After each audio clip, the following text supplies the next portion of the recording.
بسم الله الرحمن الرحيم الحمد لله رب العالمين والصلاة والسلام على رسول أما بعد فأعوذ بالله السميع العليم من الشيطان الرجيم بسم الله الرحمن الرحيم وقال سورة ياسين آیت نمبر 35 سورہ یاسین آیت نمبر 35 بسم اللہ الرحمن الرحیم وَإِذَا قِيلَ لَهُمْ أَنفِقُوا مِمَّا رَزَقَكُمُ اللَّهُ قَالَ الَّذِينَ كَفَرُوا لِلَّذِينَ آمَنُوا نُطْعِمُ مَن لَّوْ يَشَاءُ اللَّهُ أَطْعَمَهُ إِنْ أَنتُمْ إِلَّا فِي ضَلَالٍ مُّبِينٍ صدق الله مولانا العظيم وبلغنا رسوله النبي الكريم نحن على ذلك من الشاهدين الشاكرين والحمد لله رب العالمين. وَإِذَا قِيلَ لَهُمْ اور جب کہا جاتا ہے کہ اور جب کہا جاتا ہے کیا کہا جاتا ہے یہ انورٹڈ کامات میں آئے گا انفقوا مما رزقکم اللہ کہ جو چیزیں اللہ تعالیٰ نے بطور رزق تمہیں عطا کی ہیں انہیں کھلا اس میں سے اپنی حاجات ضروریات کو بھی پورا کرو اور جب تمہاری حاجات ضروریات پوری ہو جائیں تو ماں باقا جو ہے تو دوسروں کے لیے کھلا رکھو وہ اس کو سام پان کر مت بیٹھو. وَعَلَى الَّذِينَ كَفَرُوا اس کے جواب میں کہنے لگتے ہیں وہ جو کافر ہیں. اب یہ جواب جو ہے جو دور دے رہے ہیں وہ کافر ہیں خواہ وہ اپنے آپ کو مسلمان ہی کیوں نہ. یعنی یہ جواب کافرانہ ہے خواہ اس کافرانہ جواب پر ہم لیبل اسلام کا لگا دیں تو جس طرح زہر کے اوپر اگر ہم شہد کا لیبل لگا دیں تو ہمارے لیبل سے مادی اشیاء جس طرح تبدیلی ہوتی اسی طرح معنوی حقائق میں گلیشر تبدیلی ہو. تو کہنے لگتے ہیں وہ لوگ جو کافر ہیں ان کو کہتے ہیں جنزین امن ان لوگوں کو بھی مومن ہے. گویا کہ یہ دعوت جو ہے یہ جو دے رہے ہیں وہ مومن ہے اور اس دعوت کا رد عمل جو کافروں کی طرف سے ظاہر ہو رہا ہے وہ یہ کیا ظاہر ہو رہا ہے نُطْعِمُ مَن لَّوْ يَشَاءُ اللَّهُ أَطْعَمَهُ کیا بھلا ہم طعام کھانا روٹی کیا بھلا ہم کھانا دیں روٹی دیں کھانے کا بندوبست کریں ان کے لیے لو یشاء اللہ اگر اللہ تعالیٰ کی مشیت میں ہوتا یعنی اگر اللہ تعالیٰ کی مشیت ہوتی تو پھر کیا ہوتا اطعمہ تو ان کو طعام دے دیتا. تو وہ سب کہتے تھے کافر کہ یہ اگر ان کو طعام نہیں مل رہا تو یہ ذمہ داری ہماری نہیں ہے.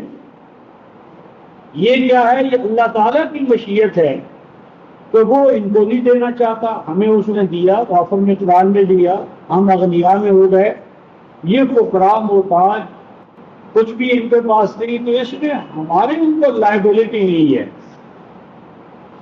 بلکہ اس لائبلٹی کا ہمارے کوئی تعلق نہیں ہے. تو اللہ کی مشیت ہے اللہ کی مشیت ہے وہ جس کو چاہے غریب بنائے جس کو چاہے امیر بنائے غربت و عمارت تو قادر و قیوم اللہ کے حوالے سے نہ کہ ہمارے حوالے سے.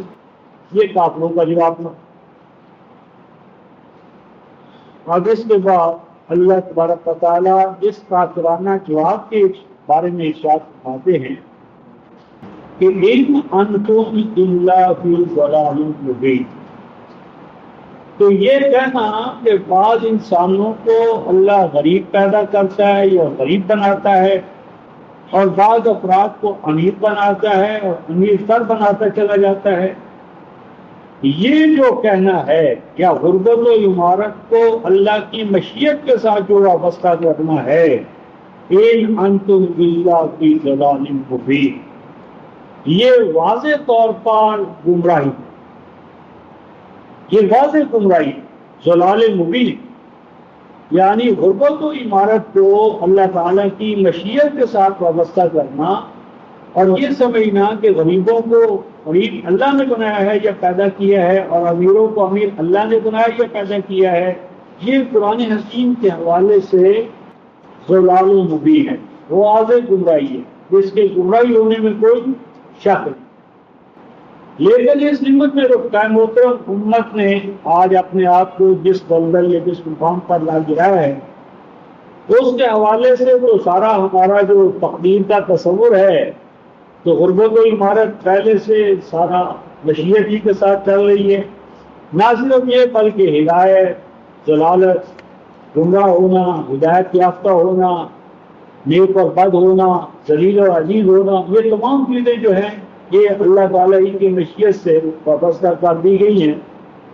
تو اس طرح رفتہ پروگرام میں آج سے جو ہمارا شروع ہو رہا ہے، اس کا عنوان ہے قرآنی نظام معیشت، یعنی Quranic economic system. Quranic economic system جو ہے رفتہ محترم قرآن کا نظام معیشت ہے، یا قرآنی معیشت، قرآن کی عطا کردہ معیشت۔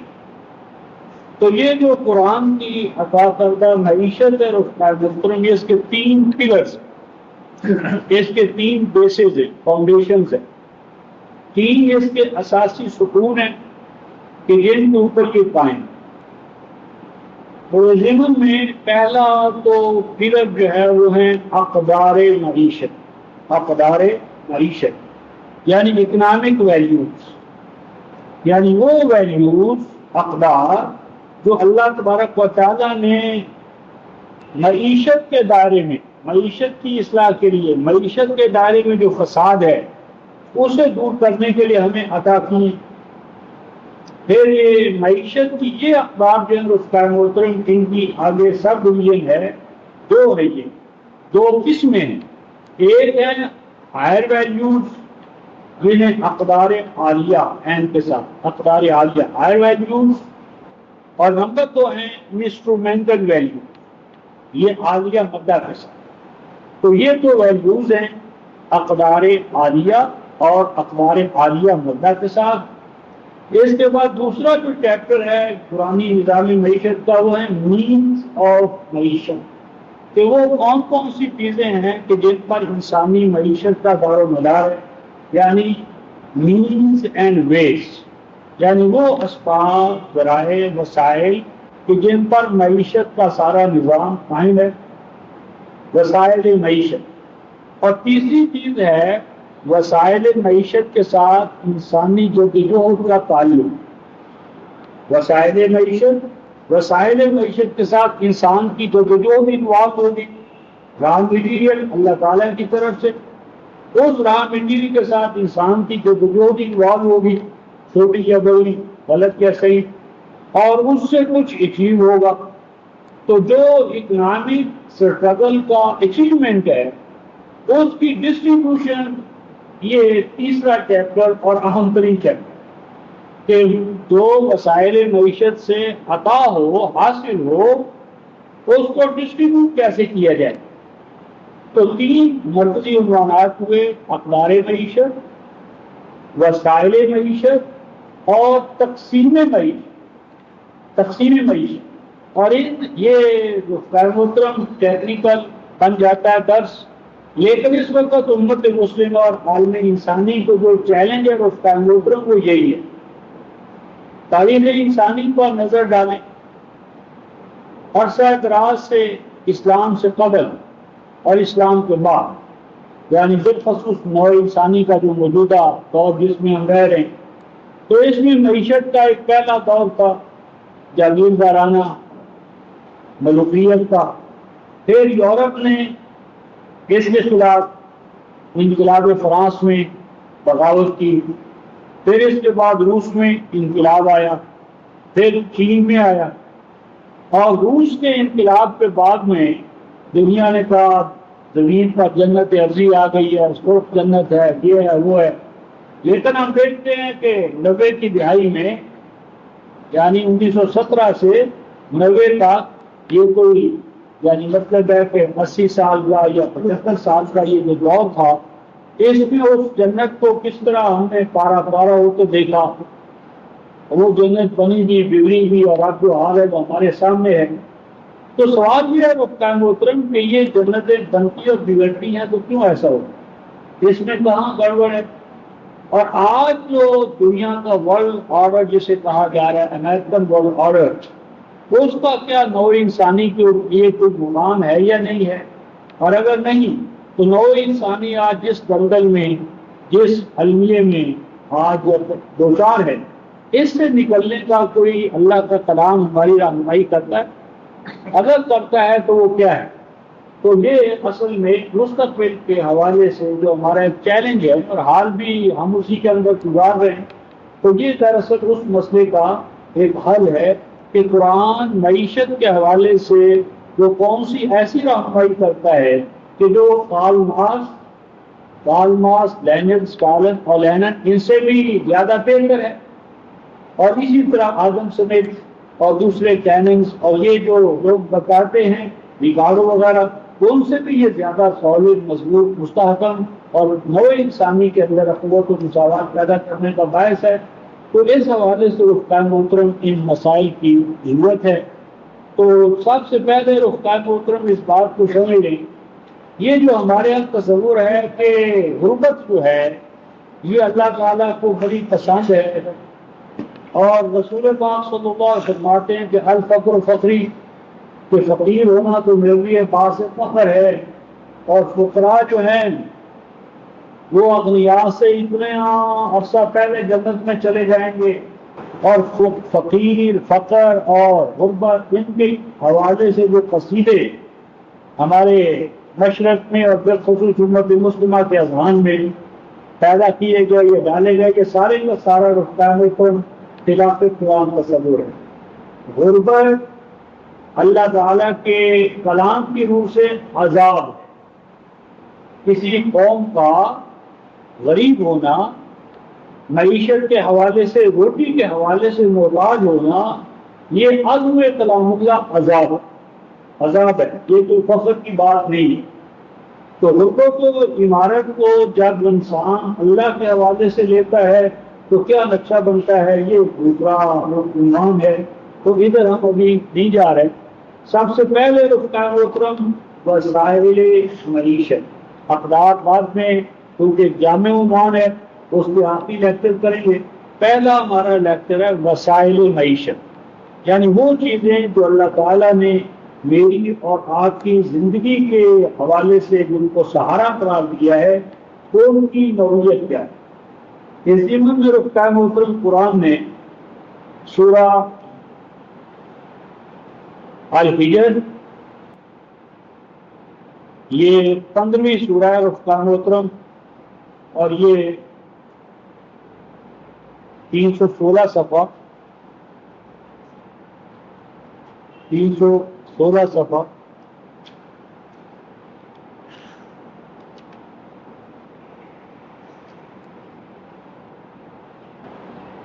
آیت نمبر 19 اور 20 سورہ الحجر۔ ارشاد فرمایا والارض مددناها والقینا فیہا رواسیّ وانبتنا فیہا من کل شیء موزون وجعلنا لکم فیہا معایش ومن لستم لہ برازقین وإن من شیء الا عندنا خزائنہ وما ننزلہ الا بقدر معلوم۔ وہ تمام وسائل رفتار محترم جن کے اوپر میری اور آپ کی زندگی کا دار و مدار ہے، ہوا، روشنی، زمین کے اندر نباتاتی قوت، پہاڑوں کے اوپر برف کا سارا نظام، یہ جتنی کچھ ہے یہ وسائل معیشت۔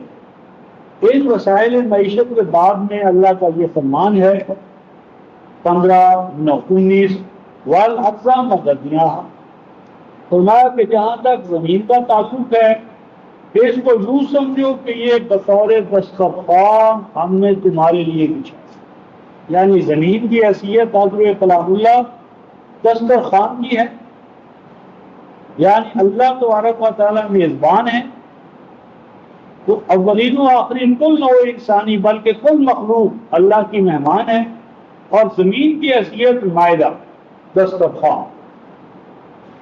اور آگے فرمایا وَأَلْقَيْنَا فِيهَا رَوَاسِيَ، اور اس زمین میں جو تمہارے لیے دسترخوان ہے اس میں ہم نے رکھ دی ہے دیگیں، رواسیہ۔ رواسیہ راسیہ کی جمع ہے، راسیہ ایسی دیگ کو کہتے ہیں جس کا ایک جگہ سے دوسری جگہ لے جانا مشکل ہو۔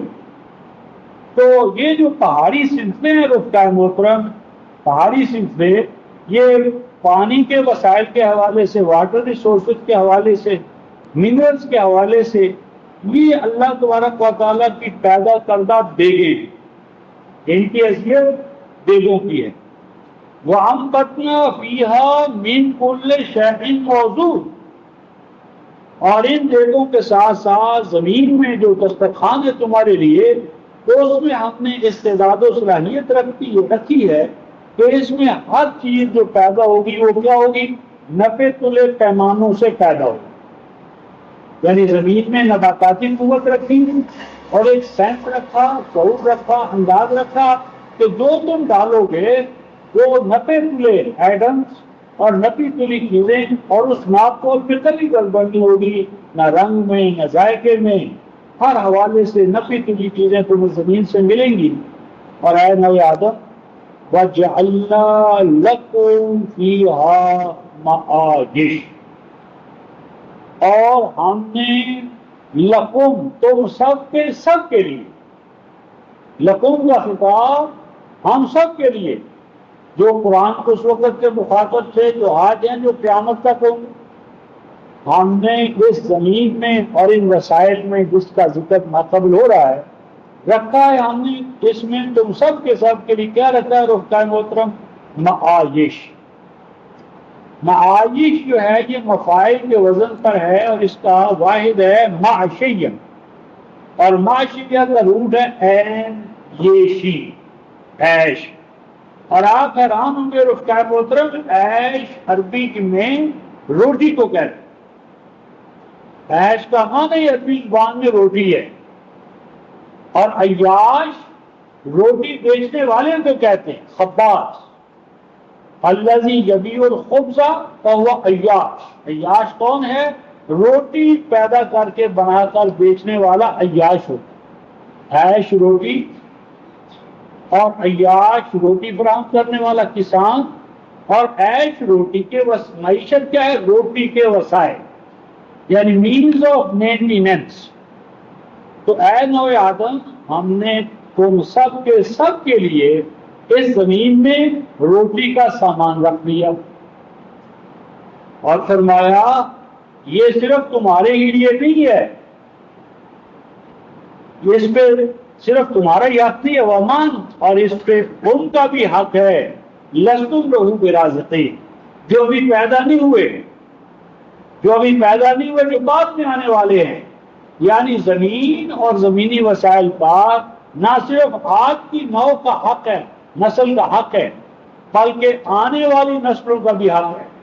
لہذا کوئی ایسا قانون یا ضابطہ بنانا کہ جس سے آنے والے محروم ہو جائے زمین سے فوائد حاصل کرنے میں، یہ ان کے حق سے ان کو محروم کرنا ہے، یہ اللہ کی منشا کے خلاف ہے۔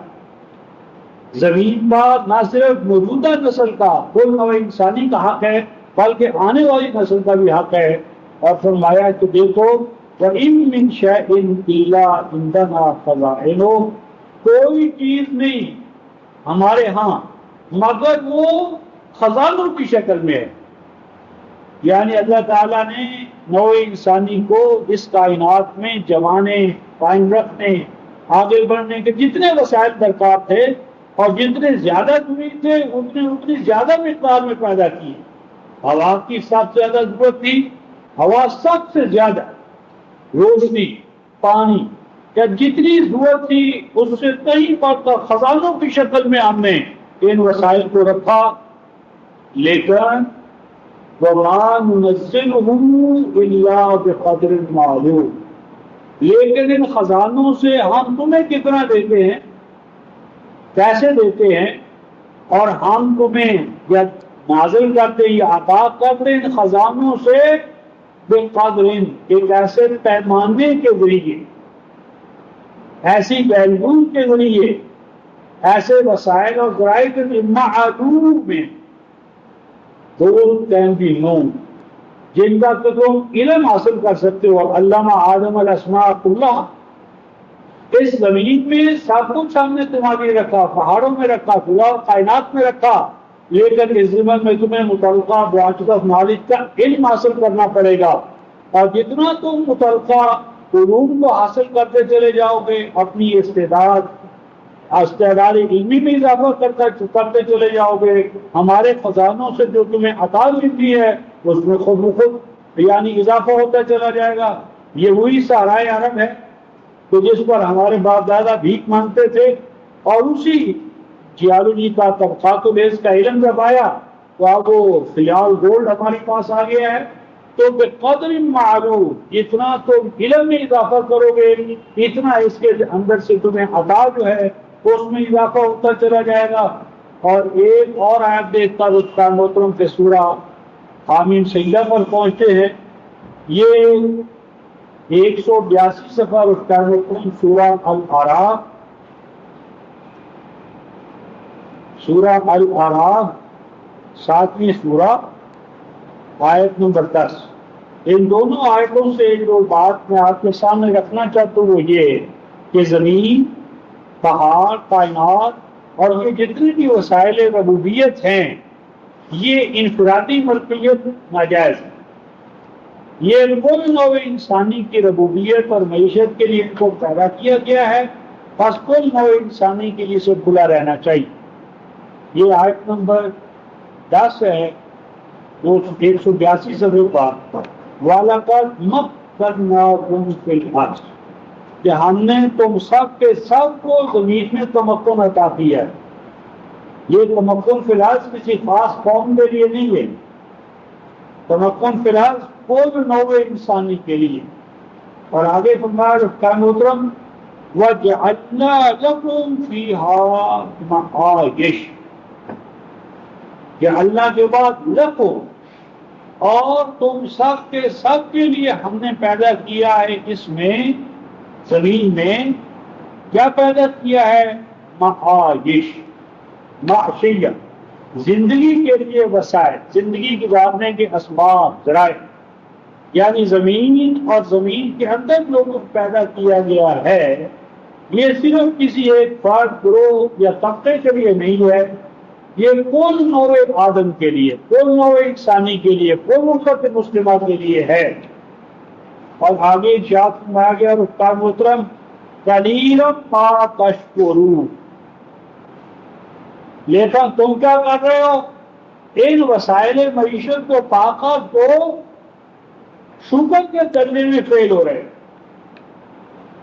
شکر کے یہاں دو معنی ہیں رفقان محترم، ایک تو یہ کہ اتنے وسائل ہوتے ہوئے تم غریب ہو، نصف آبادی کو یعنی روٹی نصیب نہیں ہو، اور عظیم اکثریت جو ہے وہ خودکشی کرتی ہے۔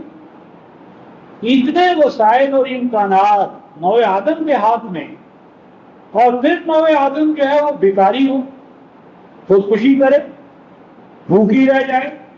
قلیلا ما تشکرون، تم نے تو وسائل پیداوار کی کوئی ایپریسیشن، شکر کا ایک معنی ہے ایپریسیشن، قدر افزائی، اور کلی طور پر صحیح معنی میں بھرپور طریقے سے کسی کو یوٹیلائز کرنا، اور پھر اللہ کے عطا کردہ نظام کے ماتحت اسے کام میں لانا۔ نہ تو تم نے وسائل معیشت کو کما حق یعنی کام میں لائے ہو، نہ ان کا بھرپور استعمال کر رہے ہو، اور نہ اختیار وحی کے حوالے سے جو تمہیں رہنمائی عطا ہو رہی ہے تو اس سے تم مستفید ہو رہے ہو۔ قلیلا ما تشکرون، اور اسی ضمن میں قلیلا ما تشکرون 32:8 میں میرے اور آپ کے حوالے سے اللہ تعالیٰ نے اس لیے استعمال کیا ہے کہ تم نے تو سمع بصر اور فؤاد تک میں کام ہی نہیں کیا۔ تمہیں جو اللہ نے سمع بصر اور فؤاد، دیکھنے کے لیے آنکھیں، سوچنے کے لیے دماغ، اور سننے کے لیے جو کان جیسی عظیم نعمتیں عطا کی ہیں، تم تو ان کا استعمال ہی نہیں کر رہے، پیدائش پر ویسے ہی واپس لوٹا دیتے ہو جس طرح کی تمہیں پہلے را مٹیریل کے طور پر ملی تھی۔ قلیلا ما تشکرون 32:8۔ اب اس کے بعد گفتگو محترم ہم سورہ حامیم سجدہ رب العالمین الحمدللہ رب العالمین جب ہم کہتے ہیں تو اس کا معنی کیا ہے، اور وہ اہل مکہ کافر مشرک الحمدللہ رب العالمین کہنے والوں کو کیوں مارتے تھے؟ وجہ کیا تھا؟ کیوں کافر الحمدللہ رب العالمین نہیں کہتے؟ اس کا سبب کیا ہے؟ یہ رفتان محترم 571 صفحہ 571 صفحہ 9 اور 10 حامیم سجدہ 41 سورہ آیت 9 اور 10 ارشاد ربانی ہے قُلْ أَإِنَّكُمْ لَتَكْفُرُونَ بِالَّذِي خَلَقَ الْأَرْضَ فِي يَوْمَيْنِ، کیا بھلا تم انکار کرنا چاہتے ہو؟ کیا بھلا تم انکار کرتے ہو یا انکار کرنا چاہتے ہو اس ذات کا خالق الارض فی یومین، کہ جس نے پیدا کیا ہے زمین؟ کس طرح پیدا کیا ہے؟ فی یومین، فی یومین کا معنی 2 دن رہی ہے، کیونکہ یہ دن جو ہے رفتہ محترم اس کا ان کا تعلق تو یا اس کا تعلق تو اور چاند کا، سورج کا، زمین کا، یہ سارا جو نظام ہے گردش ہے اس کے ساتھ ہے۔ تو جب یہ یعنی نظام شمسی ہی نہیں تھا، یہ زمین کا یہ نظام ہی نہیں تھا تو دن کیسے ہوں گے؟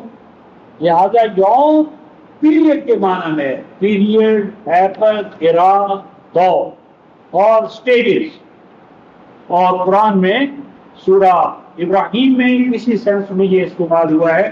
تو یہاں جو فرمایا فی یومین ان 2 سٹیجز، 2 مرحلوں میں، 2 یعنی یکے بعد دوسرے 2 حالات آئے، اور یہ زمین جو آج ہے اس شکل میں آئی، اور ہم سورہ نوا میں اور نازعات میں پڑھیں گے کہ یہ زمین ایک عارضی گولا تھا، یہ ایک عارضی گولا تھا، یہ ہمیشہ سے ایسا نہیں تھا۔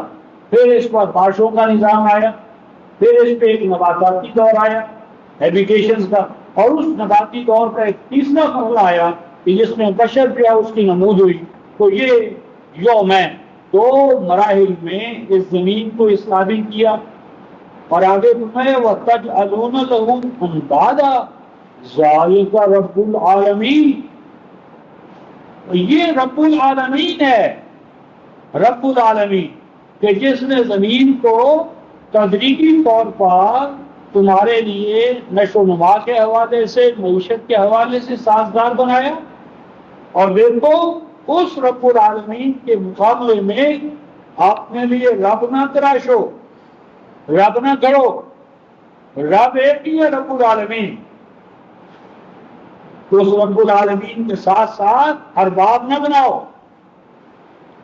آگے دیکھیے فرمایا وَجَعَلَ فِيهَا رَوَاسِيَ مِن فَوْقِهَا، جب اس نے زمین بنائی تو زمین کے ساتھ ساتھ اس نے زمین کے اوپر ایک یعنی درجہ رواسیہ کرم، رواسیہ سے یہاں مراد ہے پہاڑی سلسلے، پہاڑی سلسلے۔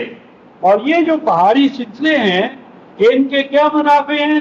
وَبَارَكَ فِيهَا، ان پہاڑی سلسلوں کے اندر اللہ تعالیٰ نے واٹر ریسورسز کو قائم کیا۔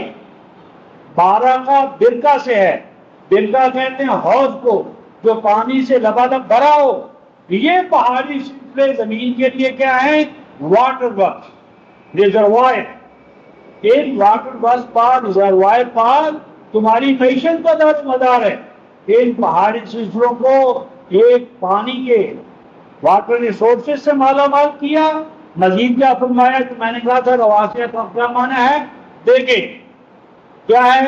وَقَدَّرَ فِيهَا أَقْوَاتَهَا، اور ان پہاڑوں کے اندر اور زمین میں تمہارے لیے روزی محفوظ کر دی، فوڈ یعنی یہ مینس آف کیا ہے؟ مینٹیننس ہے، منرلز ہیں، یعنی معادن ہیں، کانوں کے اندر کیا کیا نعمتیں نہیں تمہارے لیے چھپی ہوئی، اور زمین کے اندر گیس، لوہا، یعنی پیٹرول، اور یہ زمین کے اندر قدر کیا اقواتها فی اربعۃ ایام، یہ تمام ربوبیت کا نظام 4 مراحل میں ابتدا سے اتمام کو پہنچا، اور آگے فرمایا رفقائے محترم یہ زمین، یہ وسائل، یہ پہاڑ، یہ دریا، یہ ندیاں، یہ نالے، یہ پیٹرولیم، یہ یعنی پیٹرول، یہ گیس، منرل، جتنا کچھ ہے یہ صرف سعودی عرب کا نہیں ہے، دنیا جہان میں جتنے بھی وسائل ربوبیت ہیں یہ کن کے لیے اللہ نے پیدا کیے ہیں؟ سواء للسائلین، تمام حاجت مند ان پر برابر کا حق رکھتے ہیں، سوا برابر ہیں، یعنی یہ وسائل معیشت ایکولی ڈسٹریبیوٹ ہونے چاہیے، برابر کا حق ہے ان کے اوپر، ان کے لیے للسائلین، حاجت مندوں کے لیے، اور حاجت مند کون ہے؟ کل نوع انسانی، یسألہ من فی السماوات والارض کل یوم ہوا فی شان، زمین و آسمان کی ہر چیز جو ہے وہ اللہ تبارک و تعالیٰ کے حضور میں سائل ہے، تو یسألہ من فی السماوات والارض کل یوم ہوا فی شان، تو ہر روز، ہر گھڑی، ہر اب یہ سائلین کے حوالے سے رفقائے محترم قرآن کا ایک اور تصور دیکھیں، اور پھر قرآن کے حقائق جو ہیں اور ہم جس مقام پر کھڑے ہیں ان کا ذرا اندازہ لگائیں۔ یہ 14:33 رفقائے محترم، 14:33 یہ صفحہ ہے 312،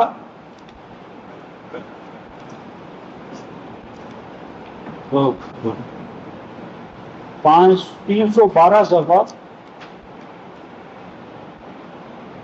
یہ آیت نمبر 32 سے شروع کرتے ہیں۔ 32 اللہ الذی خلق السماوات والارض وانزل من السماء ماء فاخرج به من الثمرات رزقا لکم، فرمایا اللہ وہ ہے کہ جس نے بنائے آسمان اور زمین، زمین و آسمان اس نے بنائے، اور وہی ہے اللہ جو بادلوں سے، بارش سے، پہاڑوں سے تمہارے لیے پانی کا بندوبست کرتا ہے، اور وہی اللہ ہے کہ جس نے زمین میں نباتات کی قوت رکھی، اور یہ پانی اور یہ سارا نظام تمہارے لیے طرح طرح کے ثمرات پیدا کرتا ہے، اور یہ آسمان، یہ زمین، یہ بارشیں، یہ بادل، یہ پہاڑ، اور جو کوئی زمین سے نکلتا ہے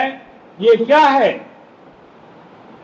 رزق لکم، یہ تم سب کے لیے اللہ تبارک و تعالیٰ کی طرف سے رزق ہے۔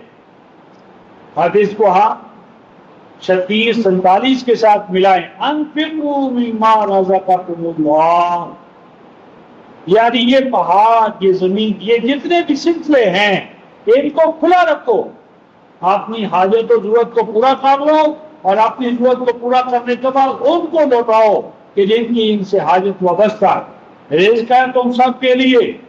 وَسَخَّرَ لَكُمُ الْفُلْكَ لِتَجْرِيَ فِي الْبَحْرِ بِأَمْرِهِ، اور دیکھو وہ اللہ وہی تو ہے کہ جس نے کشتیوں کو کہ وہ چلتی ہیں پانیوں پر، سمندروں پر، دریاؤں میں تمہارے نفع کے لیے کس طرح چلتی ہیں رفقائے محترم؟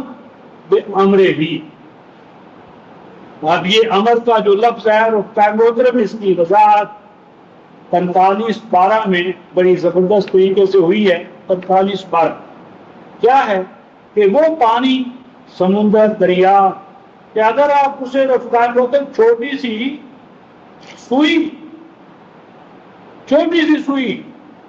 سمندر میں پانی میں ڈال دیں تو بہ جاتی ہے، ڈوب جاتی ہے، ڈوب جاتی ہے، اور تنومن وزنی کشتی، بحری جہاز اس کے آپ رکھتے ہیں تو وہ تیرتا ہے۔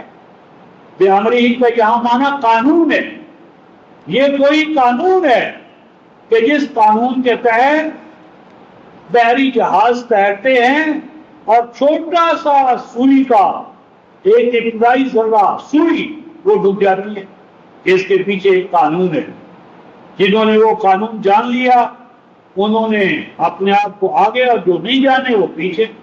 تو آمد کا معنی یہاں قانون ہے، اور اہل علم جانتے ہیں وہ کیا قانون ہے۔ وَسَخَّرَ لَكُمُ الْأَنْهَارَ، اور تمہاری خدمت کو اس نے لگائے انہار۔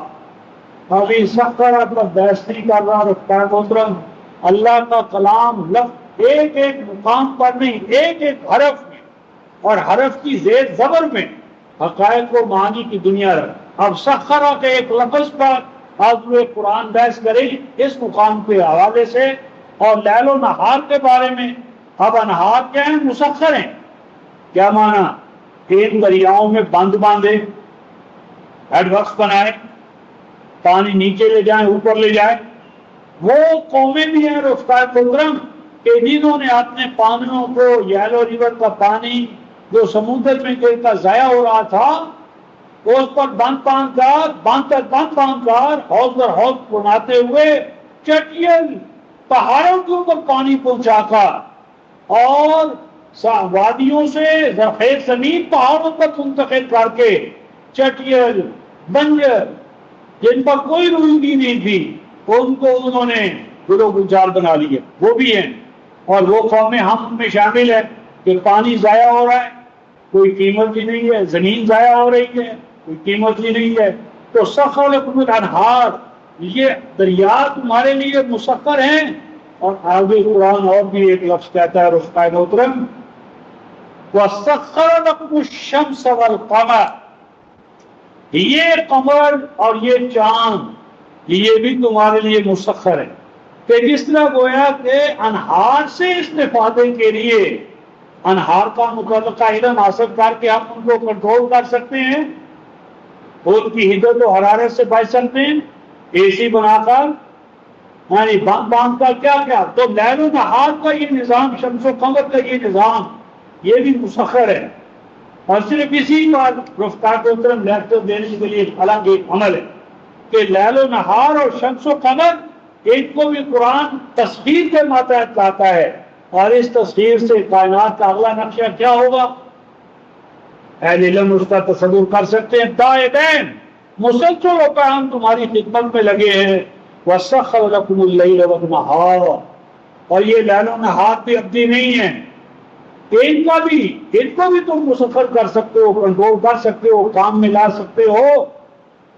اور آگے ایک لفظ آیا رفقہ محترم، وَآتَاكُم مِّن كُلِّ مَا سَأَلْتُمُوهُ، وَآتَاكُم،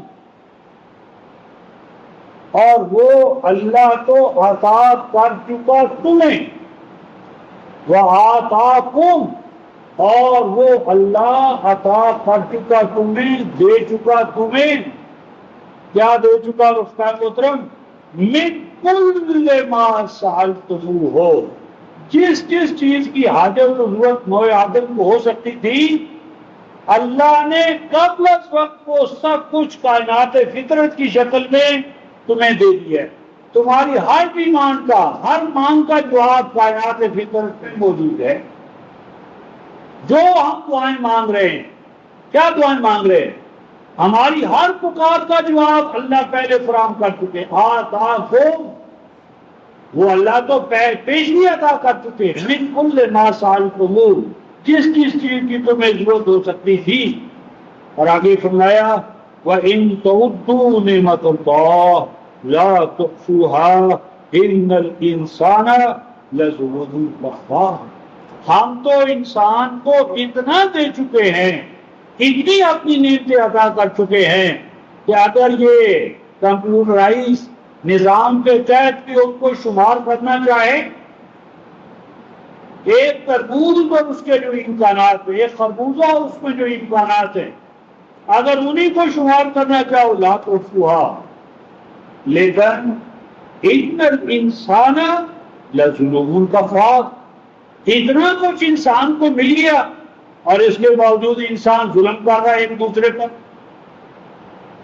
وسائل پیداوار کی کمی نہیں ہے، لا تعداد امکانات ہے اس کائنات میں، اس کے باوجود انسان ظلم کرتا ہے اپنی ذات پر، اپنا نو پر۔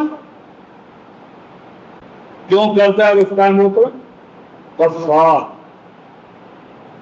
اپنی حقیقت اور اپنے مقام کو نہیں جانے، جاہل ہے، جہالت میں، نادانی میں، یعنی جو کام قاعدے قانون سے ہونا چاہیے تو اس کے لیے دعاؤں پر دعائیں مانگ رہے۔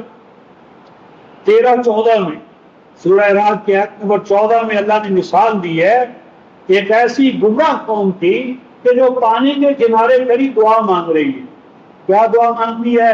کہ اللہ بھیج کوئی ہوا کا جھکڑ کہ وہ آئے گا اور وہ پانی اڑا کر میری ہتھیلی پر لے آئے اور پھر منہ میں چلا جائے، میں پی لوں۔ اللہ پاک کیا فرماتے ہیں؟ اے محمد بتا دو اس کو، وما ہوا ببالغ، ایسا ہم نے نہیں کرنا، ایسا ہم کبھی نہیں کریں گے۔ پانی پیدا کیا، طلب پیدا کی، ہاتھ تمہیں عطا کر دیے، آگے بڑھو، پانی چٹو میں ڈالو، منہ میں اڑیلو، اس میں دعا کی کیا ضرورت ہے؟ آگے یہ الفاظ ہیں رفقا محترم 13-14 میں، وَمَا دُعَاءُ الْكَافِرِينَ إِلَّا فِي ضَلَالٍ، اور ایسے کافروں کی دعاؤں کا تو ہم نوٹس ہی نہیں دیتے۔ یہ کافر ہے کہ اللہ تعالیٰ کے پیدا کردہ وسائل کو کام پہ نہیں لاتے، کہتے ہیں اللہ بیٹا دے، شادی کرتے نہیں، اللہ فلسطین دے، کشمیر دے، اور متعلقہ شرائط پوری نہیں کرتے۔ تو ہر کام کے لیے قَدْ جَعَلَ اللَّهُ لِكُلِّ شَيْءٍ قَدْرًا، ہر خلق قدر کے ساتھ بنی ہوئی ہے، ہر چیز کے ساتھ اللہ کا ایک امر اور قانون ہے۔ تو متعلقہ قوانین کو جانو تو تمام چیزیں ہیں۔ ساجدت ملائکہ تو کلو مجمعو، کائنات کا تو جگہ تمہارے لیے ساجد ہے، تم مسجود ملائکہ ہو، کیا مانگ رہے ہو؟ تو آتاکم من کل ما سألتموہ۔ اب اس کے بعد رفتار محترم وقت کی مناسبت سے کہ یہ کہ جب ایک انسان جدوجہد کرے گا، وسائل کے ساتھ اپنے آپ کو شامل کرے گا، تو آپ وسائل کے نتیجے میں اس کی جو آؤٹ پٹ ہے جو وہ پیدا کرے گا، اس پیداوار کے اندر صرف انسان کا حصہ نہیں ہے، جدوجہد کرنے والے کا حصہ نہیں ہے۔ قرآن کہتا ہے کہ انسان کی جدوجہد اور اللہ تبارک و تعالیٰ کے پیدا کردہ وسائل، بس اس طرح ایک کوآپریٹو سسٹم ہے۔ وسائل پیداوار، چاند، سورج، زمین، آسمان، نباتاتی قوت، یہ انسان کی پیدا کردہ نہیں ہے، یہ سب کچھ اللہ کی عطا ہے، بلا مزد و معاوضہ، مفت۔ اور اس کے ساتھ انسان اپنی جدوجہد انوالو کرے گا، اس کے نتیجے میں اسے آؤٹ پٹ حاصل ہوگی۔ وہ جو آؤٹ پٹ ہے رفقا محترم، مثلا کسان کو، باغبان کو، مزدور کو، جدوجہد کا ثمرہ اسے ملتا ہے، اس جدوجہد کے ثمرے کو ذاتی ملکیت قرار دینا کہ یہ میرا ہے، میرے پاس ایک ٹیکنیکل نو ہاؤ ہے، میرے پاس ایک علم ہے، پیشہ ہے، میں ڈاکٹر ہوں، میں انجینئر ہوں، میں فلاں ہوں، میں فلاں ہوں، میرا یہ وہ ٹیکنیکل نو ہاؤ ہے، اس کے نتیجے میں جو کچھ ملا وہ میرا ہے، اس میرے پر کسی اور کا کوئی حق نہیں ہے، یہ میرا ہے، اس پر میں تصرف کروں گا جیسے چاہوں۔ یہاں سے کفر اور ایمان کے راستے الگ الگ ہو۔ قرآن کہتا ہے کہ کافر قومیں کیا کرتی ہیں، وہ جدوجہد کے محصل کو اپنی علمی صلاحیت کا نتیجہ قرار دے دیتی ہیں اور یہ نہیں سمجھتی کہ یہ علم کہاں سے آیا، یہ صلاحیت کہاں سے آئی، اور اس علم اور صلاحیت کو نتیجہ خیز کرنے والے وسائل انسان کے پاس کہاں سے ہاتھ لگے، کیا ان میں خالق و مالک کا کوئی حصہ نہیں ہے؟ یہاں سے قرآن رفتار محترم یہ جو دوسرا گروہ ہے، اس کو قرآن یعنی جو کہتا ہے یہ میرا ذاتی ہے اور اس میں کسی اور کا کوئی عمل دخل نہیں ہے، کہ یہاں سے قرآن قارونیت کا آغاز کر مثلا سورہ القصص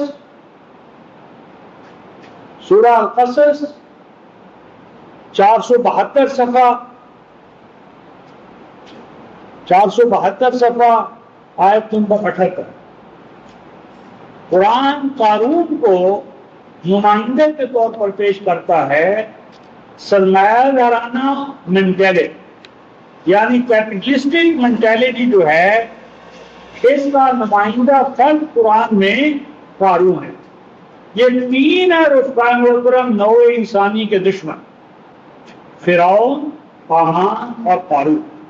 یہ 472 سے فرعون نمائندہ ہے ملوکیت یعنی کنگڈم ڈسپوٹزم، عامرانہ ملوکیت، اور قارون نمائندہ ہے اکنامک ڈسپوٹزم، اور حامان نمائندہ ہے مذہبی پیشوائی، ملا و پیر۔ اور یہ تین اساسی دشمن ہیں رفقائے محترم انسانیت کے، اور یہ تینوں دشمن ہیں انبیاء علیہ السلام۔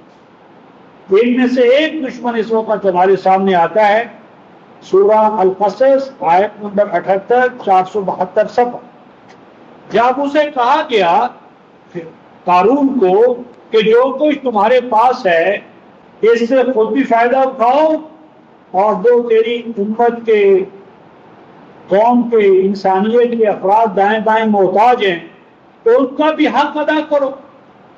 تو جو اس نے جواب دیا آیت نمبر 78 والا، تو اس نے آگے سے جواب دیا میں دوسرے اس میں کیوں شیئر کرے، میں نے کمایا، میرے پاس ٹیکنیکل فن ہے، فنی صلاحیت ہے، میں اکاؤنٹنٹ ہوں، میں نے MBA کیا ہے، میرے پاس علم میرے پاس ہے، میں نے اس سے، تو اس میں دوسرے کہاں سے آ گئے؟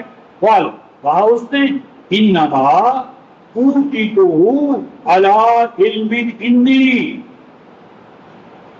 اس نے کہا یہ جو کچھ کہ میں دیا گیا ہوں یہ دیا گیا ہوں اپنی علمی صلاحیت کی بنیاد پر، علی علم، یہ دیا گیا ہوں میں کس بنیاد پر؟ علم کی بنیاد پر۔ اور کون سا علم؟ ہندی، جو میرے پاس ہے۔ یہاں قرآن ہندی کہہ کر ایک بہت بڑی بات کہہ رہے ہیں، وہ بات یہ کہہ رہے ہیں کہ جب بچہ ماں کے پیٹ سے نکلتا اس کے پاس کوئی علم نہیں ہوتا، نخرجکم من بطون امہاتکم لا تعلمون شیئا، علم معاشرہ دیتا ہے، علم معاشرے سے پیدا ہوتا ہے۔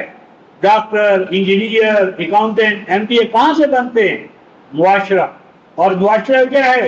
اجتماعی جدوجہد ہے، اور اس اجتماعی جدوجہد کے پیچھے اصل کیا ہے؟ اللہ تبارک و تعالیٰ کا عمل ہے، اللہ تعالیٰ عطا کرنے والا، معاشرہ اس کو ترخیص کرنے والا، اور ہم اس میں جدوجہد میں شامل ہونے والے۔ یہ کہنا کہ یہ بس میرے کمالات ہیں، میرا علم ہے اور اس کی بنیاد پر مجھے یہ مل گیا ہے، قرآن کہتا ہے دیکھو اولم یعلم ان اللہ قد اہلک من قبلہ من القرون من هو اشد منهم قوة واکثر جمعا ولا يسأل عن ذنوبهم المجرمون۔ فرمایا جو قومیں یہ کہتی ہیں کہ جو میرے آج میں نے علم کیا ہے یہ میری ذاتی استعداد ہے اور یہ صرف میرا حق ہے، بس قرآن کہتے ہیں اولم یعلم، کیا اس نے عدو علم اس بات کو نہیں جانا؟ کیا نہیں جانا رفقائے محترم؟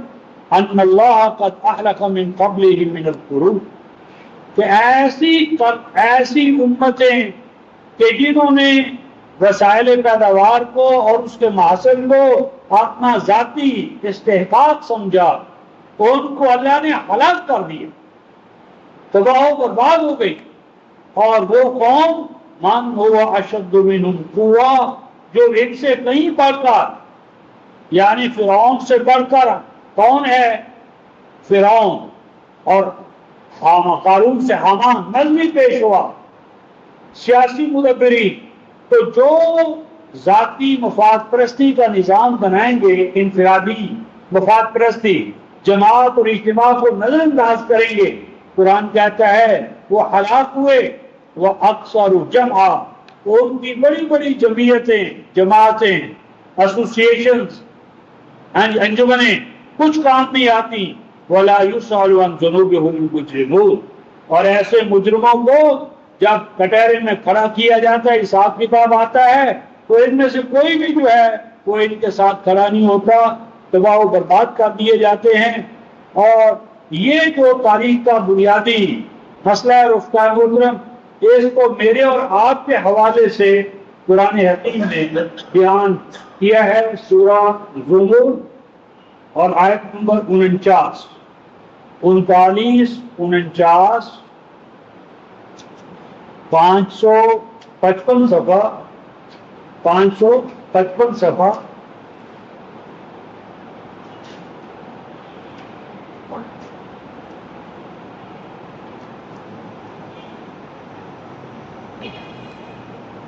یہ فَإِذَا مَسَّ الْإِنسَانَ ضُرٌّ دَعَانَا، فرمایا جب انسانوں پر پھر یعنی زوال کی طرف وہ جاتے ہیں، جو تمام یہاں زوال ہے، یعنی جب وہ ڈکلائن پر آتے ہیں، زوال کی طرف جاتے ہیں، دعانا، تو یہ منکر نہیں ہوتے اللہ کے، الوہیت کے منکر نہیں ہوتے، ربوبیت عالمینی کے منکر ہوتے. دعانا، دعائیں مانگتے ان کے مذہبی پیشوا.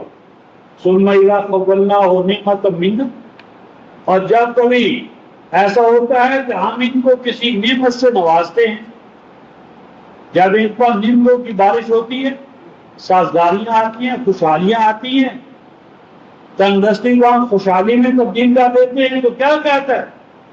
قال انما اوتیتہ علی علم، تو یوں کہنے لگتا ہے کہ یہ تو جو کچھ مجھے مل رہا ہے میرا ٹیکنیکل نو ہاؤ ہے، میری استعداد ہے، میرے پاس ایک فن ہے، علم ہے، سائنس ہے، ٹیکنالوجی ہے، اس کی بنیاد پر یہ مجھے ملا ہے.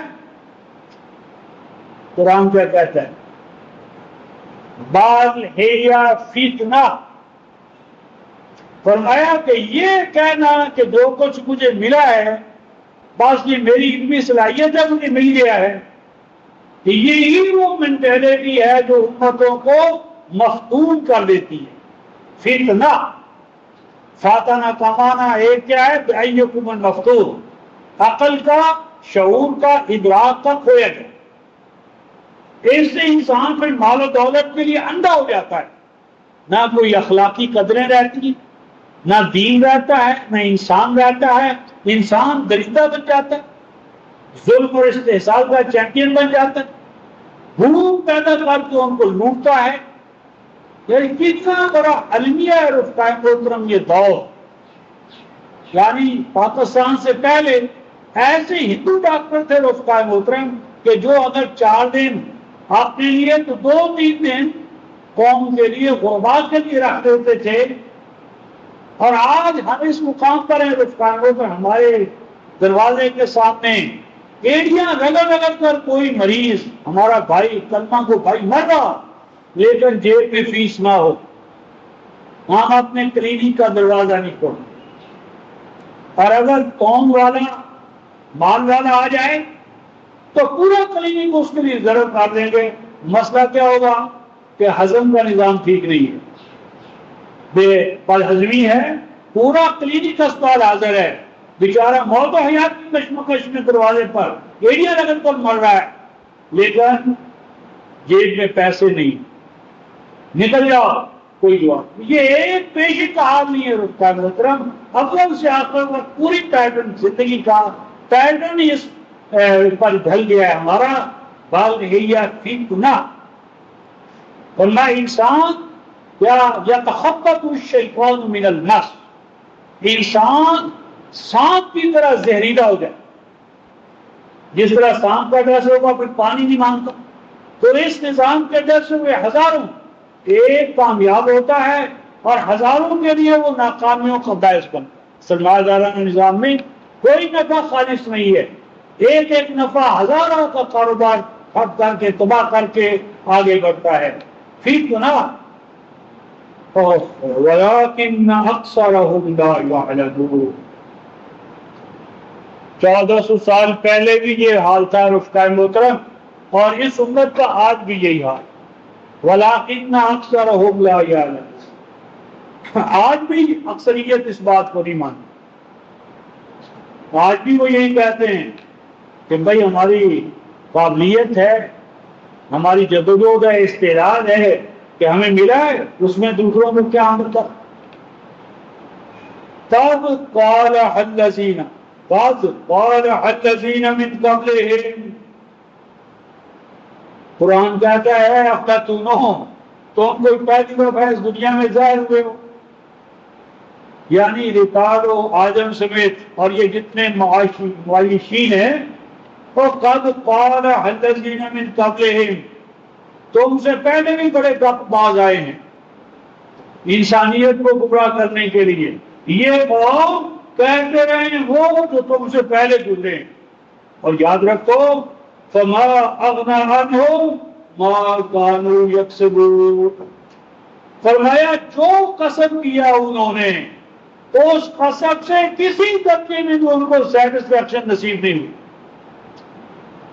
بڑے سے بڑے کسب کے چکر میں بھی انسان 99 کے پیٹ میں اس طرح پڑ گیا کہ جو ہے اس پہ قناعت نہیں ہے، کنٹینٹمنٹ نہیں ہے، مزید کے لیے جو ہے اس سے بھی فائدہ اٹھانے سے معروف، سکون ذات، سکون نفس، اطمینان ذات، یہ کوئی چیزیں ہی نہیں ہے۔ اب نیند بھی کبھی نہیں آئے گی، گولیاں کھا کر ہی نیند آئے گی، تو اے لوگوں فما اغنی عنہم ما کانوا یکسبون، یہ بڑے سے بڑا قصب بھی تمہیں آنے والے عذاب سے، سول وار سے نہیں بچا سکتا۔ اور دیکھو فَأَصَابَهُمْ سَيِّئَاتُ مَا كَسَبُوا، یہ تو ماضی ہے۔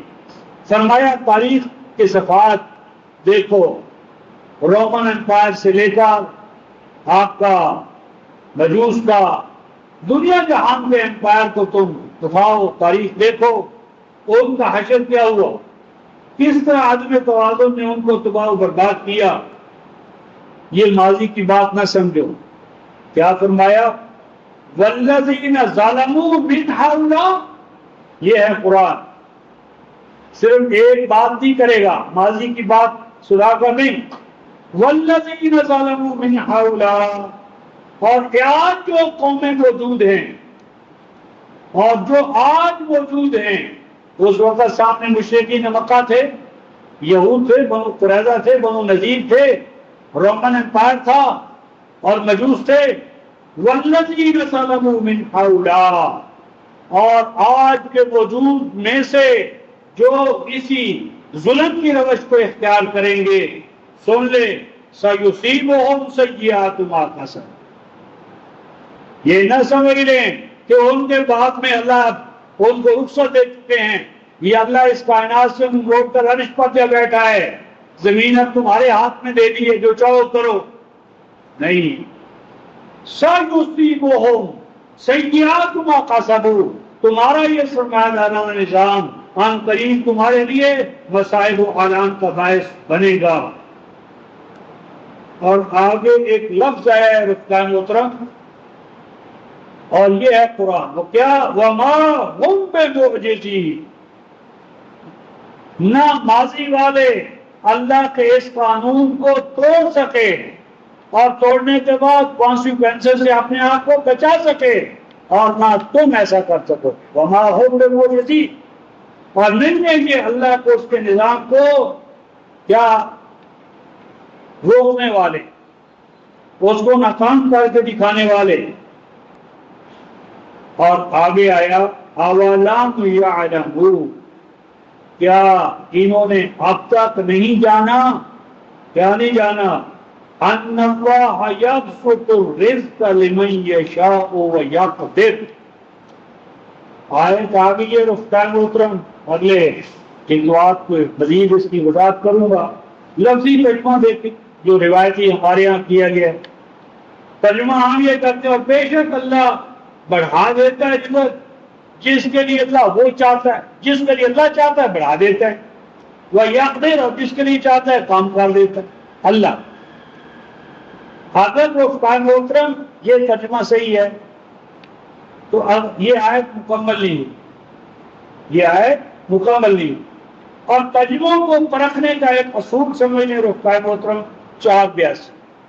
آپ وہ ترجمانی کسی کی کیوں نہ ہو جو قرآن کے داخل میں کنٹراڈکشن پیدا کر دے وہ غلط ہے. جو کنٹراڈکشن پول میں ہو یا ایک ہی آیت کو. ابھی دیکھیں ہم نے یہ کہا ترجمہ یہ کیا کہ وہ جس کو چاہے گا زیادہ دے گا اور جس کو چاہے گا کم کر دے گا. اچھا اگر اسی نے کم دینا اسی نے زیادہ دینا ہے تو آگے آیت کا حصہ پڑے کیا ان فی ذالک لآیات لقوم یؤمنون. اور اس بست و قدر رزق میں آیات ہیں نشانات ہیں. میں عرض کیا کرتا ہوں جس طرح اگر ہم صحرا میں دیکھتے ہیں کہ ایک کیا ہے پرندہ منڈلا رہا ہے تو پرندہ منڈلانا آیت کس کے وجود پانی کا پایا جاتا ہے. اب آگے فرمایا اس میں ایک نہیں آیات بے پناہ آیات ہیں کے لیے لقوم یؤمنون ایمان والوں کے لیے. تو اگر اللہ نے بس کو کشاد کرنی ہے اللہ نے کرنی ہے تو اس میں وہ آیات کون سی ہیں جن سے ایمان والوں نے استفادہ کرنا ہے. اور ماقبل یہی بات تو کہی گئی ہے. اگر یہی بات ہے ماقبل تو پھر فرعون بھی صحیح کہتا ہے حمان بھی صحیح کہتا ہے قارون بھی صحیح کہتا ہے کہ جب اللہ ہی دیتا ہے کم یا زیادہ اور وہ دینے والا نہیں دیتا تو اس کا قصور کیا ہے. تو یہ رفتہ وقت کی مناسبت سے ہم یہاں پہنچے ہیں اور یہ دروس انشاءاللہ 3 حوالوں سے ختم ہوں گے. یعنی نظام معیشت اور اس کے متعلقہ بحث وقت کی جو مناسبت ہوتی ہے اس محدودیت کے حوالے سے بعض مسائل رہ جاتے ہیں تو چلتا رہے گا سلسلہ. آخر دعوانا